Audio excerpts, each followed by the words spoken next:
e, em seguida, ele gera. Às vezes, você compra um outro ativo que ele não tem essa liquidez, esse rendimento tão explícito. Não, são dois tipos de ativo. Às vezes, a gente tem outros ativos que o Banco Master, o nosso modelo de negócio, era um mix do consignado, que eram ativos realmente de mais curto prazo, e outros ativos de mais longo prazo, que geralmente dão até mais rentabilidade.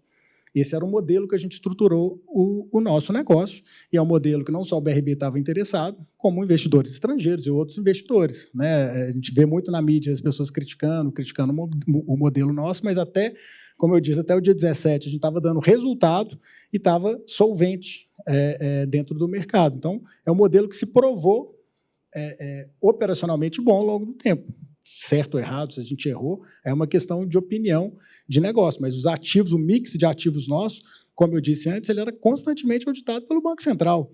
E a precificação desses ativos é a gestão de risco, doutor. Então, o Banco Central atua com diligência nisso, sempre no seguinte sentido: olha, esse ativo aqui, ele está no seu balanço por 10 mil, mas ele tem um prazo de recebimento mais longo. Então, acho que você precisa aplicar uma medida prudencial maior. Então, a gente rebaixa esse ativo de 10, ele passa a valer 5 no balanço. Esses são os pedidos de provisão que o Banco Central menciona, inclusive, que ele fez em diversos ativos nossos.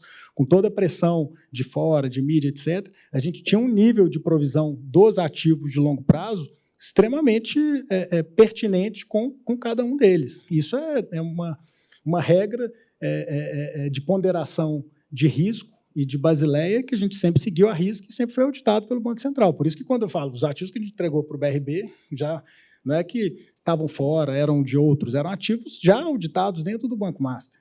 Entendi. Com relação aqui ao destino dos recursos, ainda, alguma parcela desses recursos que foram recebidos do BRB, ou o senhor tem bens no exterior, contas no exterior? O banco tem, a gente tem operações fora a gente estava iniciando uma operação fora do país. Agora, talvez eu tenha sido uma das pessoas mais escrutinadas no Brasil antes dessa operação. Antes, porque já havia pressão de mídia. Eu tenho todos os meus bens declarados, impostos altíssimos pagos ao longo do tempo, porque já existia esse escrutínio por parte do próprio Banco Central, que acompanha não só o banco, como a minha vida já há alguns anos. O senhor fala muito, né, da questão do Banco Central, da atuação do Banco Central, que, de certa forma, o senhor considera que foi prejudicial, né, enfim, a sua atuação, mas, ao mesmo tempo, a gente precisa só pontuar aqui a questão de 12 bilhões de CCBs falsas, que foram... Né, o senhor falsificou, o banco do senhor emitiu esses títulos e conseguiu fazer dinheiro, né, com base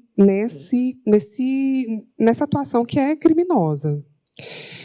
Desculpe, mas eu não concordo. Esse negócio não foi realizado. E eu não sei quais os créditos eles são bons ou são ruins, têm documentos ou não. Eu não tenho como saber que não foi o banco que originou.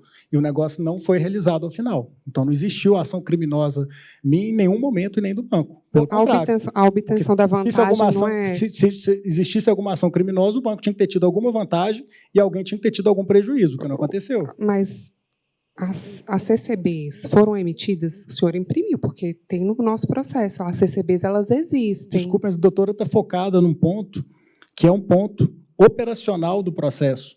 Para você trazer um crédito para dentro de uma instituição financeira, tem um rito. E esse rito, parte desse rito é a emissão de uma CCB.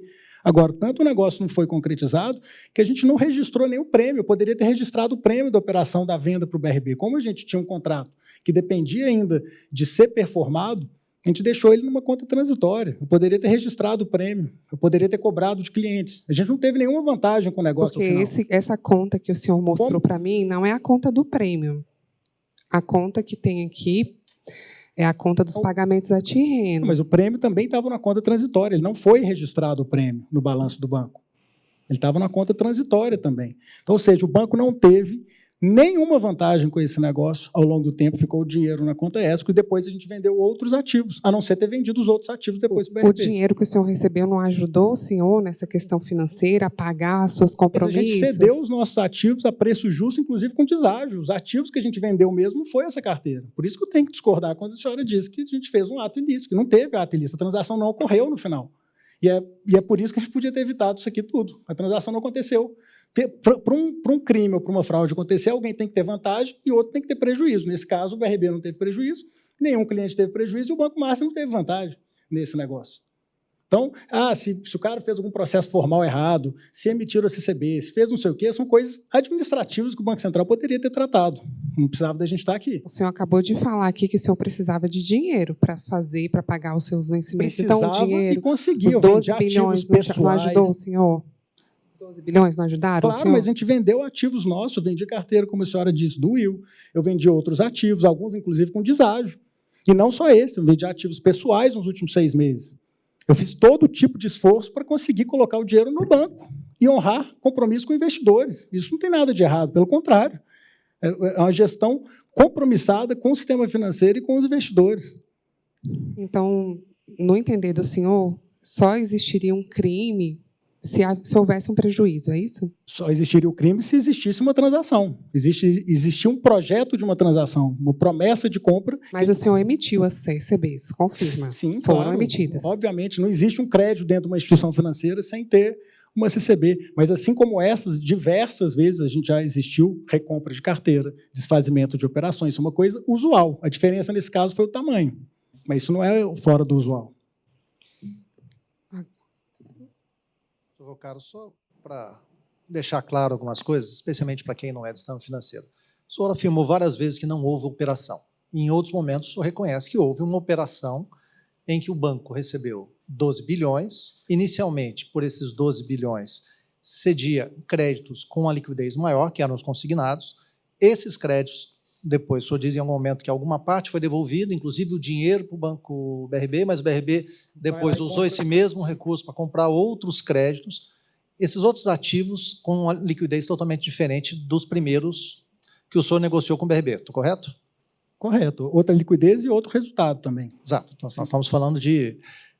Então, operação houve... Houve, não com esse... Quando eu falo que não houve operação, foi operação com essas carteiras. Ok. Elas não foram concluídas. Essas carteiras, elas chegaram a ser vendidas e, por problemas vários, foram trocadas por títulos, por participativos. Outro tipo de ativo. Outro tipo de ativo, com outro tipo de liquidez, muito menor liquidez do que a inicial. Aí é variado, porque você tem carteiras lá do Will, por exemplo, que tem a liquidez anterior à do consignado, e outras posteriores. Proporcionalmente de quanto nós estamos falando, com maior liquidez ou menor liquidez? Eu não vou me recordar na proporção, mas eu sei que todas elas precificadas. E lembrando, todos esses ativos, não é que o BRB não tinha um interesse, ele já fazia parte de um negócio, de uma transação entre as duas instituições. O senhor participou de uma negociação em que o BRB compraria 58% do Master e, obviamente, isso envolveu todo um conjunto de due diligências recíprocas. Correto. Certo? O senhor sabia quem ia comprar e o BRB deveria saber quem estava comprando. Exatamente. O que estava comprando.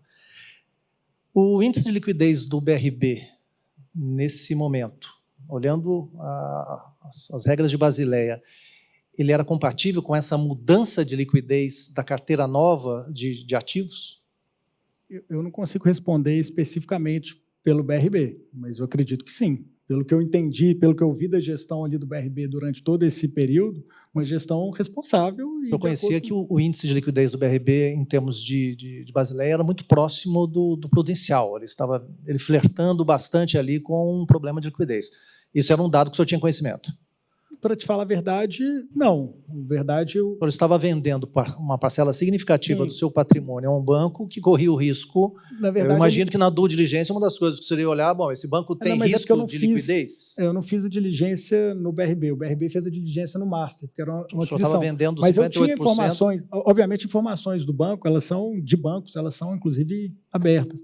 No meu entendimento, a questão da liquidez no BRB sempre foi um ponto positivo, porque ele sempre acessou tipos de captação que o Master não tinha possibilidade, que é de prefeituras, estados, depósito judicial, um fundo que não era vinculado a plataformas de FGC. Então, sempre foi, no meu entendimento, inclusive nas conversas que eu tinha técnicas com a própria diretoria, isso era um ponto positivo do BRB, a capacidade de trazer captações novas para dentro do banco. Então, só para deixarmos claro, a operação existiu, Sim. O BRB efetivamente deu liquidez ao Master em algum momento com 12 bilhões e o Master trocou os bens que vendeu ao BRB no meio do caminho, e esses bens eram de liquidez distintas. Distintas, e que, no meu entendimento, gerou resultados para o próprio BRB ao longo desse ano. Perfeito. Só para deixar claro que o senhor frisou várias vezes que não houve operação. Uma operação houve. Desculpe, quando eu falo não houve, porque o doutor tinha dito que a gente tinha feito uma transação ilícita, e essa operação não aconteceu. Porque existiu diversas outras, não só essas dos 12 bilhões, mas anteriores, posteriores operações com o BRB. Tá certo. Um outro ponto que o senhor frisou bastante e fez questão de deixar bastante claro a sua resignação é o fato de que o senhor disse que o Banco Central o estava escrutinando diariamente. Parecia quase um raete, pelo que o senhor descreve aqui, como se o senhor tivesse submetido a um regime especial ali de administração temporária. Mas esses créditos com a Tirreno, o senhor, em 6 meses, um pouco menos, 6 meses, foram 6 bilhões. Em 4 meses, deve ter sido algo em torno de 4 bilhões. O senhor disse aqui, agorinha, que o Master vinha sofrendo por mudanças de mercado, regulatório, um problema de liquidez. Quanto significavam, no fluxo de liquidez do Banco Master, essas operações, nesse primeiro quadrimestre ali de 2025? Na verdade, doutor, nos últimos trimestres, a originação e cessão de ativos tinha se tornado a principal fonte de captação do banco, porque foi fechada as fontes originais de captação, que eram as plataformas. No momento ali do anúncio do BRB, inclusive, elas fecham-se por completo. Já existiu uma pressão por conta da mudança da regra que tinha acontecido anterior e depois fecha-se completamente por questões mercadológicas. Então, o banco, nos últimos meses, nos últimos 24 meses, o fluxo de captação e entrada de recursos era por cessão de ativos e aportes que a gente vinha fazendo pela holding. Perfeito. Mas, ainda nessa... Basicamente, era quase que a totalidade dos recursos. E dessa totalidade de recursos, quanto significava a operação com a Tirreno? Em termos de quê? De originação? O senhor falou que o senhor mudou o plano de negócios do banco, passou a ser essencialmente captação desse tipo de consignados, vamos chamar assim, para uma linguagem mais leiga. Desse conjunto de consignados, o senhor negociou em 4 meses 4 bi, em 5 meses e um pouquinho, 6 bi com a Tirreno. Sim. Além da Tirreno, quanto o senhor negociou? Ou quanto a Tirreno significava nessa nova estratégia de negócio do Master? Nessa nova estratégia, basicamente, a gente tinha concentrado muito nisso. Então, 70%, 80% ali, vamos dizer assim. Então, a gente tinha parado já, naquele momento, desde novembro do ano passado, de fazer a originação de ativos de mais longo prazo. Posso dizer que a Tirreno, então, era certamente o ponto de maior preocupação do Master naquele momento, porque se ela estava com 70% da nova estratégia... A gente não tinha leitura Tirreno ainda, tá, doutor? Agora existe Tirreno. Na época, eram carteiras de crédito consignado, assim como a gente tinha... Compradas da Tirreno. Portfólio de crédito. Mas compradas da Tirreno. Sim. O senhor não negociava com quem estava além da Tirreno. O senhor tinha apenas a Tirreno. A Tirreno lhe vendia, às vezes... Não, eu estou dizendo que, para efeito de portfólio do banco, era um portfólio de carteira de clientes. O senhor fazia negociação com a Tirreno, às vezes, em fevereiro, com diferença de 2 dias, de 300 bilhões, 2 dias depois mais 200 bilhões. Foi um plano ali, não foi essa diferença de dias, ali foi um plano de carteiras que existiam, que foram oferecidas e que a gente foi executando esse plano. O senhor conhecia, o senhor disse aqui, o controlador da Tirreno, que era uma empresa nova, o senhor o conhecia do mercado. Sim. Tinha uma pessoa que o senhor não sabia quem era, que depois veio a saber que trabalhou para o Banco Master. Então, como gestor do banco, numa due diligence de alguém que está comprando, se transformou em 70% da sua liquidez, vamos dizer assim. O senhor analisou, não se preocupou em algum momento com a Tirreno e as suas formas de trabalhar e a facilidade com que ela gerava? O Banco Master tinha capacidade de gerar 300 bilhões e 2 dias depois mais 150 milhões? Desculpa. Na verdade, o banco chegou a originar 500 milhões, 400, 500 milhões por mês. Nos últimos meses tinha sido reduzido até pela questão de liquidez. A gente tinha reduzido um pouco o nosso tamanho. Mas esse mercado é um mercado grande. Então, existem portfólios em empresas, em entidades, em bancos. Uma empresa recém-inaugurada, uma empresa que tinha sido formada em dezembro, em 4 meses ele consegue 4 bilhões? Na verdade, a gente estava se pautando por uma outra empresa, que era a Carta, pela pessoa que tinha 25 anos de mercado, por diversos outros, com certeza, sub-originadores que tinham a expertise por baixo da empresa. Perfeito. E nesse tipo de análise, a gente faz a análise da empresa, e tinham vários correspondentes bancários no banco, você faz uma análise procedimental da empresa, mas como você não corre o risco da empresa, o risco a ponta, se preocupa com o portfólio de crédito. Perfeito. O senhor disse várias vezes que o Banco Central escrutinava diariamente. Essas operações, elas foram lançadas no SCR? Sim, acredito que sim. Então, todos esses créditos consignados foram lançados no SCR? Acredito que sim. Porque, se não lançados... Porque, como a gente comprou e vendeu, pode ser que a gente tenha transferido somente pela B3. Eu não tenho certeza. Perfeito. Não tenho... E como última pergunta... Claro. Não, fique à vontade. Eu vou mudar de tema. Então. É porque a gente acabou de falar novamente nos créditos, e tem um último aspecto que eu acho interessante, é que a Cartus, que é a instituição financeira do parceiro Henrique Pereto, quando ela responde a questão dos créditos cedidos para Tirreno, Banco Master, ela nega que tenha cedido. Sim, porque não foi com a Cartus, né? Foi com a Tirreno. Acho que ele saiu ali da sociedade na hora que foi fazer o negócio. Não, é porque a Cartus nega que tenha cedido esses créditos a Tirreno, só que o BRB, ao menos o BRB, alega que os créditos foram gerados pelos correspondentes bancários da Cartus, e, portanto, e ele junta um acordo operacional entre Cartus e Tirreno. Então, o BRB fornece essa informação de que os créditos eram advindos da Cartus. E a Cartus nega que tenha cedido qualquer crédito a Tirreno. Os créditos que a Tirreno vendeu ao senhor, a Cartus, que seria a originadora da originadora, porque a Tirreno era uma empresa de prateleira. Nesse caso específico, a gente acha que já tinha tido negócio com a Cartus. Nesse caso específico, a gente não teve realmente nenhum negócio com a Cartus, foi com a Tirreno. O que a Tirreno fazia por trás, com quais eram os negócios, naquele momento inicial, a gente não tinha... Não, é só por isso. Assim, como o senhor se sente sabendo que a Tirreno, que em tese é do mesmo dono, né, são mesmos donos, Pereto, dono da Cartus, Pereto, dono da Tirreno. A Tirreno, criada em dezembro e iniciando já as operações com o Banco Master, operações muito volumosas, né, já em janeiro, em tese, com créditos da Cartus. Porém, a Cartus também não se reconhece como originadora dos créditos. Ele diz que esses créditos que o senhor emitiu a CCBs, eles foram destinados a 2 fundos. Então, os créditos que o senhor emitiu, eles são duplicados no mercado. O senhor emitiu as CCBs e eles pertencem a 2 fundos de investimento. Como o senhor enxerga esse tipo de falha no compliance do seu banco?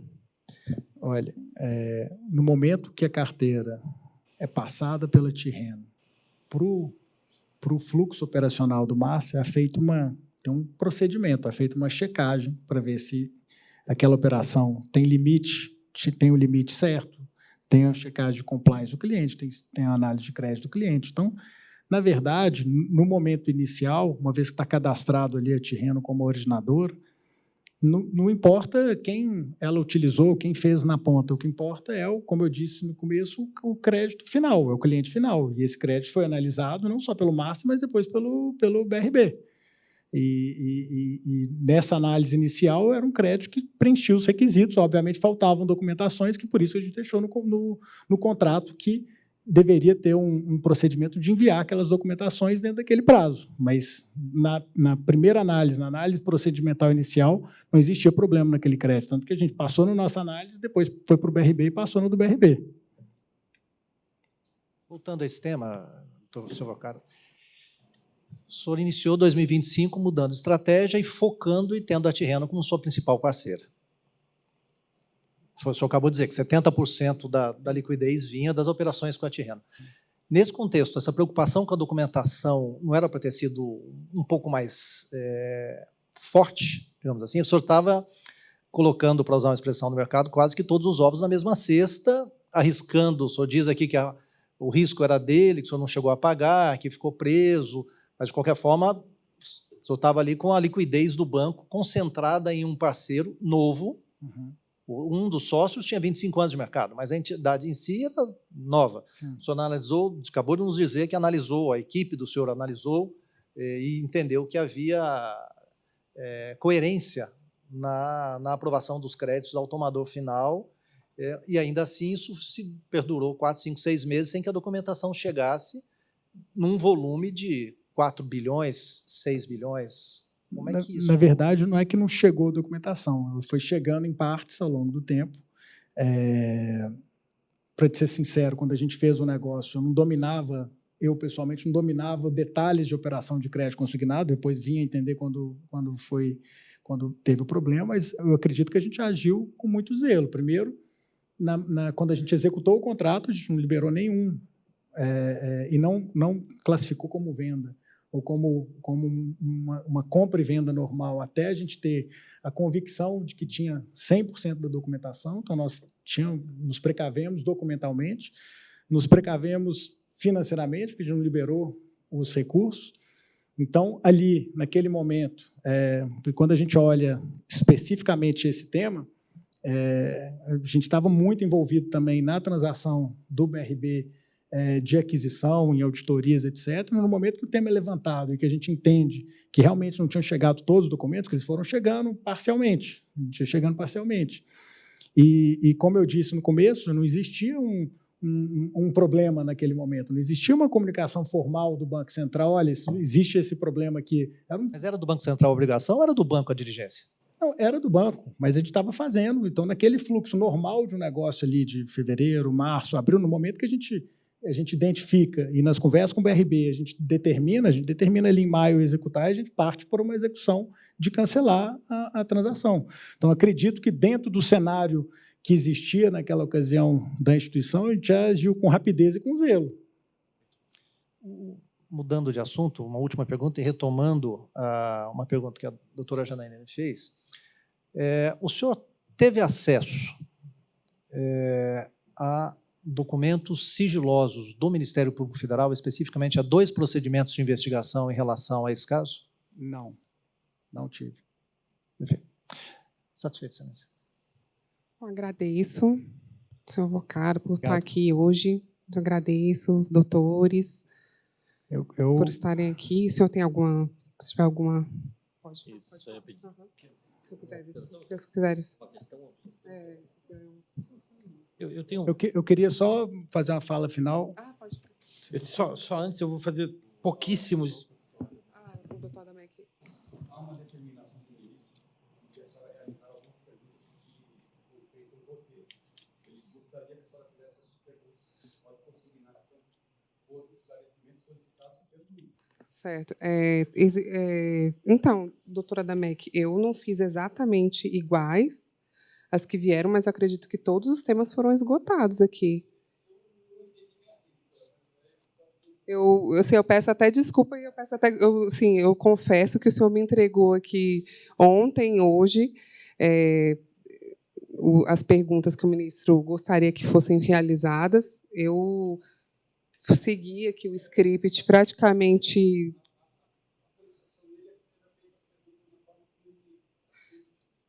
Então, fazer... Ele quer que eu... Se ele quiser que eu leia desde o início, a gente vai refazer... O senhor quer que refaça? Tá. Então, na verdade, em vez da autoridade policial, está direcionando agora as perguntas ao ministro. Só para deixar consignado que as próximas perguntas todas vêm do ministro Dias Toffoli.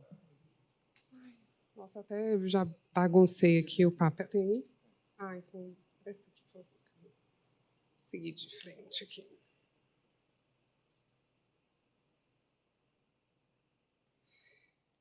Eu peço que o senhor esclareça de forma objetiva qual era a sua posição formal e sua atuação prática na estrutura decisória do Banco Master entre 2023 e novembro de 2025, especificando quais decisões estratégicas dependiam de sua anuência direta, se operações relevantes de aquisição e cessão de carteiras de crédito exigiam seu conhecimento ou aprovação, e se havia alguma instância interna capaz de aprovar operações dessa magnitude sem a sua ciência.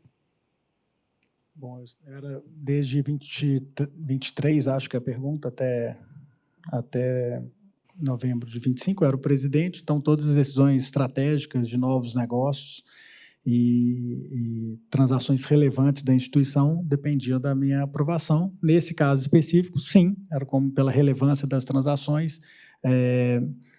A negociação macro, obviamente, como eu disse, eu não entrava nas questões operacionais e detalhes de operação, mas a questão macro de negociação de portfólios, tanto de compra quanto de venda, sim, tinha participação minha.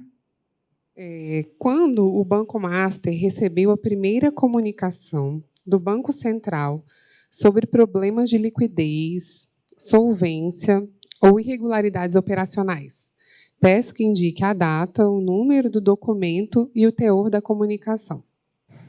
Eu não vou ter isso agora aqui de cabeça, mas a gente, como eu disse, a gente vinha nos últimos meses passando por essa questão de liquidez. Se eu não me engano, em novembro de 2024, o Banco Central faz uma comunicação sobre isso, e ali a gente já monta esse plano de ação, que primeiramente o BRB vinha para solucionar, e posteriormente esses negócios que a gente tinha anunciado no dia 17, que iria solucionar esse problema de liquidez, que, volto a dizer e afirmar, nunca foi um problema de solvência do banco, foi um problema de pressão de captação de recursos no fluxo original, que a gente usava as plataformas de captação, que foi alterado pelas mudanças de regulação e pela pressão reputacional que aconteceu. Então, o banco nunca deixou de honrar nenhum pagamento e nunca deixou de ser solvente. O que existia, realmente, a gente estava trabalhando num nível de liquidez inferior aos índices normais. O Banco Master ou o senhor pessoalmente receberam entre 2018 e 2025 alguma das seguintes sanções do Banco Central: admoestação pública, multa, proibição de prestar serviços, proibição de realizar atividades, inabilitação para atuar como administrador ou termo de compromisso? Não, nunca tive, até o dia 17 de novembro de 2025, nenhum processo sancionador do Banco Central comigo. Isso aqui não tem aviso. O Banco Master mantinha no período estruturas formais e segregadas de gestão de riscos, compliance e jurídico? Em caso afirmativo, peço que o senhor indique quem chefiava cada área. Quais são as áreas? Gestão de riscos, sim. Então, compliance e jurídico. Jurídico e compliance estavam debaixo da diretoria do Luiz Bull, e gestão de riscos, se eu não me engano, estava debaixo da diretoria do Ângelo Silva. Qual era o fluxo formal de aprovação para operações relevantes envolvendo terceiros? E se havia comitês formais com atas e deliberações registradas? Com certeza, existe um trâmite procedimental dentro do banco para todo tipo de transação, como eu falei no começo. Era procedimento obrigatório que operações de aquisição de carteiras de crédito originadas por terceiros passassem previamente por análise das áreas de risco, compliance e jurídico? Em caso afirmativo, quais eram os critérios mínimos exigidos para aprovação dessas operações? Sim, para cada área a gente tinha um manual, o banco tem um manual de gestão de de crédito, de compliance, etc. E sempre seguiu o curso normal ali. O Banco Central instaurou algum processo administrativo sancionador contra o Banco Master ou contra o senhor pessoalmente em razão das operações com a DPI, Tirreno ou Cartos? Não. Até o momento, né? Até o dia 17, não. Porque a instauração de procedimento sancionador ela pode ocorrer antes ou depois da comunicação. Então, se a comunicação foi feita, eles podem ainda estar em tempo de instaurar o processo sancionador. Não é usual, né? Mas, sim, existe essa possibilidade. Só para a gente deixar isso registrado, porque eu vejo que isso é um ponto que a defesa traz sempre, mas essa questão de não existir ainda não significa que não vá ter. Mas, no mínimo, não, com certeza, após feito, eles devem fazer, mas o que não é usual é antes, não existia uma investigação, perguntas e... DPI. Quanto às carteiras da DPI, de fato, eu esqueci de fazer essas perguntas aqui. Foi o Banco Central quem detectou, por iniciativa própria, a falsidade das carteiras de crédito originadas pela DPI e pela Tirreno, ou o Banco Central só tomou conhecimento após comunicação de terceiros, BRB, Ministério Público, Polícia Federal? Eu vi essa DPI nos autos depois, eu não tenho a menor ideia nem de quem seja, eu sei que foi um procedimento normal ali de recompra de carteira à época, eu não tenho ciência se foi num pedido do próprio Banco Central ou se foi porque se identificou ali dentro do banco que não era uma carteira que estava com todo o procedimento documental correto.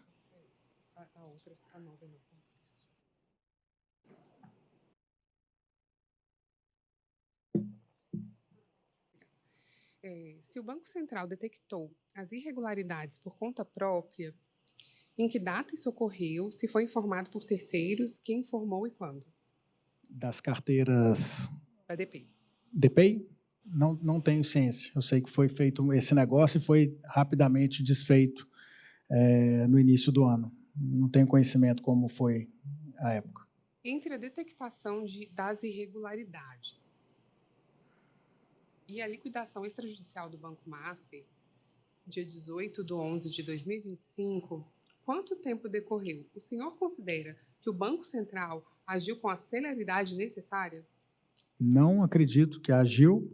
Acredito que a ação do Banco Central, ao final, no dia 17, prejudicou não só a mim, mas principalmente o mercado financeiro, o sistema financeiro, uma vez que havia uma solução de mercado para o banco, que até ali, como eu disse, era solvente, e a partir dali seria ainda mais sólido com a entrada dos investidores, ou seja, no modelo usual deveria ter sido analisado, deveria sim, obviamente, investigar essa questão das carteiras, mas não propiciar e executar não somente uma operação e uma liquidação do banco, gerando esse prejuízo que poderia ter sido evitado.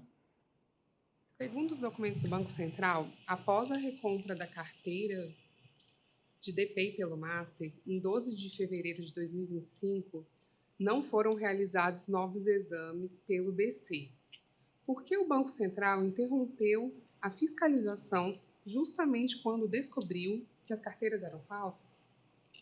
Eu entendo que essa questão, pelo menos o Banco Central nunca me informou que as carteiras eram falsas, eu entendo que a gente desfez a operação, ou seja, não concluiu a operação, e o Banco Central tinha dado o tema por encerrado. Aliás, isso foi conversado dentro do próprio trâmite de negociação da fusão com o BRB. Pode explicar também qual a natureza dessa carteira da DPI? Você estava dizendo da DPI? Sim. Eu não tenho informação, era um volume pequeno, esse tema chegou para mim na época que existia uma carteira que estava com nível de reclamação acima do usual, e a gente rapidamente, sempre em boa fé, mandou a gente recomprar e desfazer a operação. Mas não foi um negócio que eu me aprofundei, eu não sei nem de quem é essa empresa. Certo. O Banco Central emitiu algum alerta ao BRB sobre a situação do Banco Master antes que o BRB continuasse adquirindo carteira de crédito? O senhor tem conhecimento? Em 2025? Caso negativo, o senhor entende que o BC falhou em seu dever de supervisão prudencial? Não, na verdade, eu acredito que a área de fiscalização presidida pelo senhor Ailton, até o momento do dia 17, atuou com a diligência normal, porque eram debatidos diariamente os pontos com relação tanto ao Banco Master, quanto à negociação do BRB, quanto às carteiras. Esse tema das carteiras, inclusive, como eu disse antes, acho que passou desapercebido, ele estava dado como encerrado, porque a gente tinha substituído.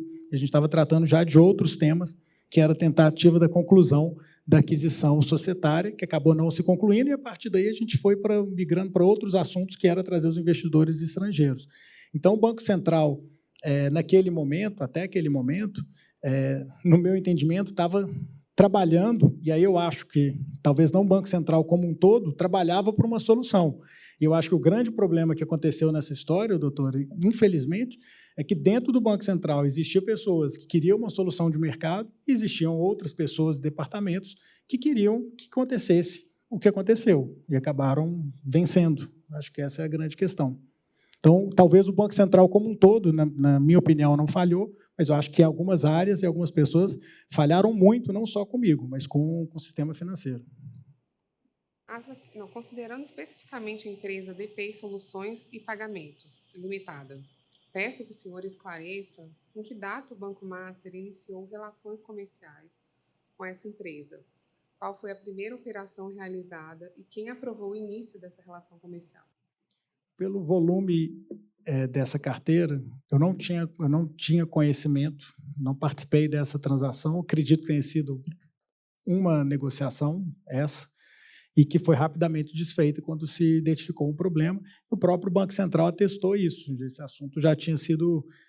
aliás, isso que eu estou dizendo, a tratativa do Banco Central com relação à DPI, DPI, né?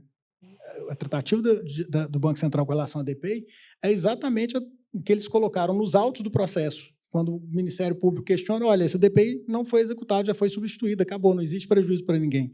É a tratativa que a gente imaginava que tinha sido dado no caso da Tirreno também. Então, foram dois pesos, duas medidas. No caso da DPI, o Banco Central fala, olha, Ministério Público, não tem mais nada sobre isso, a transação não ocorreu, foi desfeita. No caso da Tirreno, nosso entendimento deveria ter sido, estava sendo executado o mesmo raciocínio, e que eu fiquei sabendo no dia 17 à noite que não.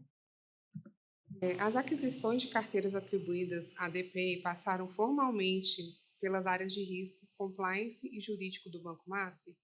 Caso a resposta seja afirmativa, peço que indique quem elaborou os pareceres, relatórios ou notas técnicas e que sejam juntadas respectivas cópias. Caso a resposta seja negativa, peço que esclareça por qual razão uma operação dessa magnitude dispensou essas análises. Com certeza passou no trâmite normal, eu não tenho disponibilidade dessas análises, desses relatórios, aliás, mais de nada do banco desde o dia 17, eu não tenho acesso a nada, então não consigo contribuir com isso. Peço que o senhor identifique quem, no Banco Master, conduziu a interlocução operacional e negocial com a DPI, especificando. Isso com certeza estava dentro da área ali de consignado, na área de varejo, que... Responsável interno, você sabe que se houve reuniões presenciais, chamadas de vídeo, telefonemas ou trocas de mensagens, as datas aproximadas desses contatos e com quem, do lado da DPI, essas tratativas foram realizadas. Eu não consigo contribuir com essa pergunta porque eu não conheço, não sei da DPI, não participou. Essa transação especificamente não participei e segui o fluxo normal, assim como diversas outras. Acreditem, mas o negócio do consignado se tornou tão relevante dentro do banco e com tantas pessoas que boa parte aliás, grande parte dos representantes, dos agentes de cobrança, né, que se chamam os pastinhas, né, que fazem a venda, eu não conhecia quase nenhum. Anteriormente era tocado pelo meu ex-sócio Augusto e por toda uma equipe que foi criada ali embaixo do banco, e eu, na verdade, eu não tinha acesso. Então, eu não conheço, eu não posso contribuir por isso, com essa empresa por conta disso. O senhor tinha conhecimento, à época, do perfil econômico e funcional da representação formal da DPI, inclusive do fato de se tratar de pessoas sem estrutura empresarial, sem capacidade financeira compatível e sem histórico no mercado de crédito? Caso tivesse esse conhecimento, peço que esclareça quem decidiu que essa circunstância não impediria a contratação. Caso não tivesse conhecimento, peço que esclareça como é compatível com os seus deveres de diligência da controladoria do banco. Olha, o banco tem manuais, como eu disse, seja para cadastro de representantes, para vendedores, etc. E para cada tipo de parceria existe uma régua e uma regra. Um caso como esse, que era um originador, existe uma questão de compliance e um manual que, obviamente, deveria ou deve ter sido seguido, mas, de novo, esses representantes são vendedores. Na verdade, o banco não corre o risco deles. Claro, é feita uma checagem, é feita uma análise para ver se é uma pessoa que não tem antecedentes, essas questões de parceria, mas o banco não corre o risco do originador, né? Muitas vezes são empresas pequenas, mas que têm uma capacidade de venda boa. Então, quando surgiram indícios de que... 18, desculpa. Eu perdi. Peço que o senhor informe quais foram os valores efetivamente pagos pelo Banco Master ADP, pelas carteiras de crédito que lhe foram atribuídas, discriminando datas, valores, forma de pagamento e contas utilizadas, com a juntada de documentos comprobatórios. De novo, eu não sei especificamente sobre esse caso, mas como ela foi desfeita, eu acredito que, ao final, não existiu um pagamento definitivo à empresa, porque a operação foi desfeita logo no início, pelo que eu entendi. Quando surgiram indícios de que os créditos atribuídos à ADP não possuíam existência material, inclusive reclamações de titulares que alegavam desconhecer as operações, peço que o senhor esclareça em que data tomou ciência desses fatos e quais as providências determinou imediatamente. Isso que aconteceu com a ADP, como eu disse, não era fora do usual. No banco crescendo, quando a gente começou a trazer novos originadores, novos parceiros, diversas vezes entrava um e sempre tinha um monitoramento do nível de reclamações de cada carteira ou de cada parceiro. Se eu não me engano, essa transação aconteceu em dezembro, foi me trazido em janeiro já, que existia um nível de reclamação maior que o usual, e acho que naquele mesmo momento, em janeiro, início de fevereiro, já foi desfeita a operação e devolvida a carteira. Ou seja, a gente agiu com rapidez nesse caso. Constatação de que os créditos atribuídos à ADP eram falsos ou inexistentes, o Banco Master exigiu a devolução dos valores pagos à ADP? Eu acredito que, assim como no caso da Tirreno, no caso da ADP, também não havia sido liberado ainda recursos para a empresa, que quando a gente desfez, eu não tenho conhecimento específico, não me recordo como foi feito à época, mas o Banco Master não teve qualquer prejuízo com esse tema da ADP e nem ninguém. Caso a resposta seja afirmativa, indique quando, ou seja, não, então, na verdade, o senhor não pagou, né? Então, mas foi semelhante ao que aconteceu com a Tirreno, não houve o pagamento efetivo. Após a identificação das irregularidades envolvendo a ADP, o Banco Master comunicou formalmente os fatos ao Banco Central do Brasil, a CVM ou as autoridades policiais. Caso a resposta seja afirmativa, indique datas, destinatários e documentos enviados. Caso a resposta seja negativa, esclareça por que tais comunicações não foram realizadas. Formalmente, acredito que não.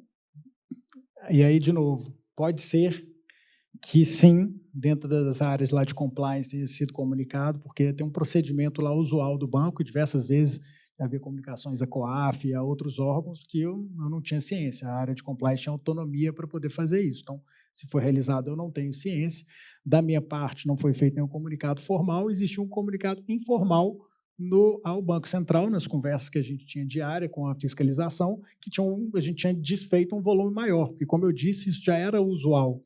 Em várias regiões, ou carteiras, ou originadores, diversas vezes aparecia algum foco ali, seja de...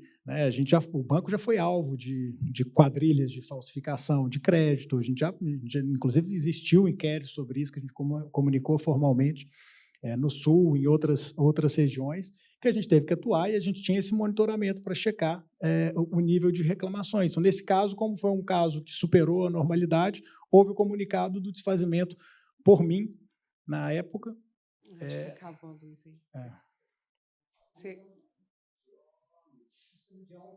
Tá.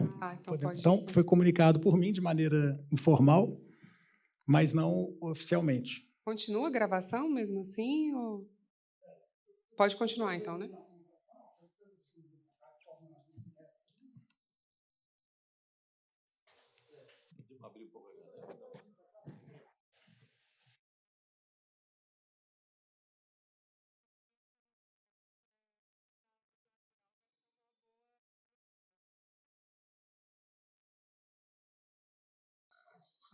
Voltou, é rápido. Não demora muito. Continuando aqui, agora um bloco 2, cartos e tirreno. Algumas perguntas são repetidas, mas como o ministro determinou, eu vou fazer ipsis literis aqui o que foi determinado. O senhor conhece Henrique Souza Silva Pereto, fundador e CEO da Cartos Sociedade de Crédito Direto S.A.? Sim. Pronto, tá bom? Sim. Tá. Sim. Há uma relação pessoal do senhor com ele? Ele frequenta a sua casa? Você Não. Não. O senhor, em caso afirmativo, peço que o senhor esclareça em que data conheceu Henrique Pereto? Eu não me recordo, conheci ele há alguns anos, através do meu ex-sócio Augusto, mas tive pouquíssimas vezes com ele, tive mais recentemente nesse momento de desfazimento dessa operação. Quem nos apresentou, então, foi o seu sócio Augusto Lima. Eu não sei se ele agora eu não me recordo, se ele nos foi apresentado em conjunto na época, ou a ele, primeiramente, mas eu conheci ele há alguns anos atrás, mas nunca tive nenhuma relação, nem pessoal e comercial também, encontrei poucas vezes. Certo. Quem fez essa aproximação para Tirreno foi o Augusto Lima, o seu sócio Augusto Lima? Eu não, essa agora recente? Da Tirreno. Eu não me recordo se foi especificamente o Augusto, ele que tocava essa área de consignado, mas ele já estava num projeto de saída nesse momento, já no início do ano, que culminou na saída dele definitiva e hoje está com outra instituição financeira. Mas ali já existia uma relação com o Henrique, com a minha área de consignado, e existia uma estrutura que foi formada lá atrás pelo Augusto. Não me lembro se foi especificamente ele que trouxe ele novamente. Quantas vezes o senhor se encontrou pessoalmente com Henrique Pereto entre janeiro de 2024 e novembro de 2025? Peço que indique datas aproximadas, locais e assuntos tratados. Em 2024, acredito que nenhuma vez, talvez uma vez no final do ano, talvez nenhuma vez. Em 2025, umas 6 vezes para discutir, 6 ou 7 vezes para discutir o tema da desfazimento das carteiras. Quantas vezes o senhor conversou com Henrique Pereto por telefone, videoconferência ou aplicativos de mensagens entre janeiro de 2024 e novembro de 2025? Peço que indique a frequência aproximada e os assuntos tratados. Poucas vezes, como eu disse, eu não tinha uma relação pessoal mais intensificada nos primeiros meses ali de janeiro, para tratar algum tema específico sobre que não tinha sido passado por alguma instância operacional minha que precisava ser tratado diretamente por mim. Especificamente no período de outubro a dezembro de 2024, época em que a empresa Tirreno foi criada e iniciou operações com o Banco Master, quantas vezes o senhor se comunicou com Henrique Pereto? Por qualquer meio. Em outubro? Isso, de outubro a dezembro. De 24? Acredito que nenhuma vez. Porque foi uma coisa operacional ali da própria área. Eu vinha comunicar mais quando houve o problema, que aí eu entrei. Como eu disse, esse negócio do consignado, ele andava sozinho, não dependia da minha atuação. Eu só entrava para fazer grandes negociações, seja de aquisição, seja de venda. Então, eu não tinha um contato com a área. É porque o senhor já disse hoje que foi ele que apresentou o negócio ao senhor, né? Que o senhor... Essa questão, eu acho que é mais ou menos isso que o ministro estava... Sim, mas esse negócio foi trazido na área ali de consignado por mim, para mim, ali no final do ano, início desse ano, mas não foi o Henrique Pereto que chegou, toma esse negócio. A gente foi atrás de carteiras de crédito, a gente tinha pedido para a área de consignado ir atrás de parceiros que pudessem ter volume para a gente poder ir para esse novo caminho que a gente tinha com o BRB. Entendi. Antes de adquirir 6,7 bi em carteiras de crédito da Tirreno, o Banco Master verificou a capacidade econômica e financeira dessa empresa? Em caso afirmativo, quem realizou essa verificação, em que data e qual foi a conclusão? Nesse tipo de negócio, como não se corre o risco, como eu disse, da empresa originadora, se faz uma análise basicamente de compliance da empresa, não análise econômica, porque a empresa pode ser recém-criada, pequena, etc. O banco não está dando crédito para ela, está dando crédito na ponta final, que é o cliente adquirido. Tirreno alegava ter capital social de 30 milhões. O Banco Master verificou se essa capitalização era real? Não, né? Porque o senhor Acredito que não. Isto é, se houve efetivo aporte de recursos ou bens, caso afirmativo, como essa verificação foi feita e quais documentos foram analisados? Na prática, o banco não tinha ingerência ou se preocupava com isso. Foi feita uma análise de compliance, como eu disse, e no entendimento informal, ali para mim, o que se chegou era, olha, tem uma empresa que sempre trabalhou com a gente, que é a Cartus, saiu um dos sócios, que tem muita experiência, está criando uma empresa que vai focar especificamente na originação desses créditos. Ele está criando a empresa justamente para isso, para focar na originação e nesse novo negócio, nova possibilidade que seria para ele também de originar créditos para o BRB na ponta final. O Banco Central afirma que não foram identificadas quaisquer movimentações financeiras da Tirreno. Isso significa que a Tirreno nunca recebeu um único centavo em sua conta, nem os supostos 30 milhões de capitalização, nem pagamentos por carteiras. Como o Banco Master aceitou comprar 6,7 bilhões em créditos de uma empresa que não tinha qualquer movimentação financeira comprovada? De novo, o risco do banco nunca foi a Tirreno. Então, a gente sabia que era uma empresa recém-criada, mas por alguém que tinha expertise de venda e que tinha várias outras empresas que ele tinha acesso de vendedores. Ou seja, era uma empresa intermediária. Então, para o banco não tinha muito... Segundo a Junta Comercial de São Paulo, Henrique Pereto, dono da Cartus, que originou 100% das operações, aparece como investidor da Tirreno em dezembro de 2024. O Banco Master identificou essa conexão antes de celebrar contrato com a Tirreno? Sim, né? Que o senhor sabia. Claro, foi mais pela pessoa do que pela empresa. Se identificou, por que contratou com uma empresa cuja capitalização vinha justamente do dono da originadora das carteiras?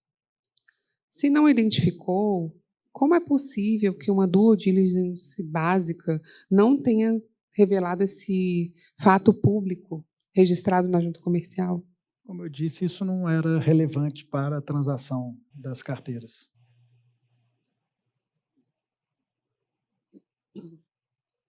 Agora, perguntas relativas à sua relação com outro investigado, que é o senhor André Felipe de Oliveira Seixas Maia. André Felipe de Oliveira Seixas Maia foi funcionário do Banco Master até março de 2022, conforme registros da RAIS. O senhor confirma? Não posso confirmar, desculpe, porque eu não tenho certeza. Eu não conheci ele a essa época, não tinha estado com ele ainda. Não sei passar. Cadê? Como é que é? É porque ele não conhece. Ah, não, peraí. Ah, não, tem mais perguntas.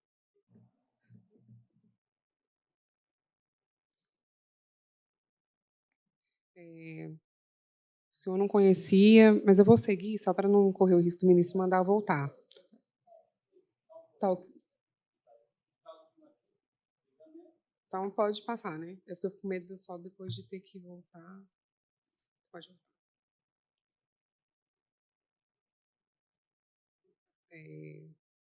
Considerando que o senhor Henrique Pereto e André Felipe Maia foram presos na mesma operação policial em 18 de novembro de 2025, o senhor sustenta que se trata de mera coincidência? assim, essa relação do André com o Henrique Pereto? Não acredito que seja coincidência, acho que todos são ali do ramo dessa questão de consignado. Eles são, pelo que eu entendi, o André passou a trabalhar para o Pereto nessa empresa, já tinha saído do banco, passou a trabalhar com ele em algumas empresas, inclusive nessa. Criação e natureza da Tirreno. A empresa Tirreno foi constituída em 4/11/2024 com o nome de SX016 Empreendimentos e Participações S.A. e teve seu nome alterado para Tirreno Consultoria Promotoria de Crédito de Participação. O Banco Master celebrou o contrato de parceria com a Tirreno 3 dias depois, em 5/12/2024. O senhor tinha conhecimento da recente constituição da empresa? Não conhece esse nível de detalhe, mas sim tinha sido me informado que o Pereto havia saído da sociedade para criar uma nova empresa para poder fazer a parceria com o banco. O senhor sabia que o primeiro responsável fiscal da empresa que se tornaria a Tirreno, Daniel Moreira Bezerra, registrou outras 91 empresas com nomes semelhantes, SX01, SX02, conforme identificado pelo Banco Central? Não tinha conhecimento, eu vi nos autos, mas eu acredito que isso é uma firma que trabalha com esse tipo de coisa, de empresas de prateleira para... Quem apresentou a empresa Tirreno ao Banco Master como potencial parceira para aquisição de carteiras de crédito? Essa eu já respondi, né, pelo conhecimento com o Pereto, né? Não foi a Tirreno, foi o Henrique Pereto. Quem do Banco Master conduziu a negociação do contrato de parceria com a Tirreno celebrado em 5/12/2024? Aí tem um roteiro, como eu disse, lá do banco, tem a área jurídica, a área de compliance, seguiu um roteiro normal ali do jurídico. Por que o Banco Master celebrou o contrato de parceria com uma empresa que tinha 3 dias de existência sob aquele nome? Não tinha histórico operacional, não tinha movimentação financeira e era dirigida por um ex-funcionário do próprio banco? Na verdade, ali o objetivo era fazer parceria com as pessoas, né, independente de qual veículo que eles usassem. O veículo foi criado especificamente para parceria. Com relação, eu tenho uma pergunta, vou abrir aqui, porque foi outra questão que chamou a atenção na hora da análise do relatório sucinto das diligências e do exame dos documentos, que é o fato que os documentos eles não foram assinados digitalmente, eles são antedatados. Isso é uma prática comum no Banco Master? Vocês não assinam digitalmente os documentos? Eu não tenho conhecimento sobre isso, porque acho que tem os dois modelos lá. A gente tinha assinatura física e assinatura digital, não tem E conhecimento. aí, assim, eles são levados para autenticação em cartório só depois das perguntas, né, da questão da fiscalização realizada pelo Banco Central e que seriam encaminhadas pelo BRB, não foram encaminhadas pelo Banco Master, porque o Banco Master aponta como originadores as associações. De fato, isso foi uma movimentação realizada a pedido do BRB, essa questão da autenticação no cartório, houve uma movimentação nesse sentido de formalizar essa documentação para que ela fosse apresentada pelo BRB, ou isso já tinha sido feito antes? Eu não tenho conhecimento específico, mas acho que é um trâmite normal, como muitos negócios. Você faz os documentos e aí no momento de apresentar, você vê que tem alguma falha ali que não foi autenticado no dia, você vai, acredito que tenha seguido um trâmite normal ali de negócio. Agora segue um novo bloco. Segundo o relato sucinto do Banco Central, não foram identificadas quaisquer movimentações financeiras na Tirreno, em consulta ao sistema de pagamentos, TED, PIX, boleto ou câmbio, nem registros de aplicações financeiras em entidades registradoras ou em cotas de fundos. O senhor confirma que a Tirreno nunca movimentou qualquer valor no sistema financeiro? Eu não tenho conhecimento disso, eu tenho conhecimento do que ela movimentou no Banco Master, que foi a conta ali remunerada que foi criada para ela. Se a Tirreno nunca movimentou dinheiro, como ela adquiriu as carteiras de crédito que posteriormente vendeu ao Banco Master? O que eu entendo, a Tirreno era uma intermediária do processo, né? E Eu não tenho conhecimento específico de como que foi executado por ela essas questões Ela era na uma compra. intermediária de quem? De aquisição de carteiras, né? Ela não era uma empresa originadora, ela era ela mesma, né? Ela tinha outros agentes que faziam a originação, ao que eu entendo.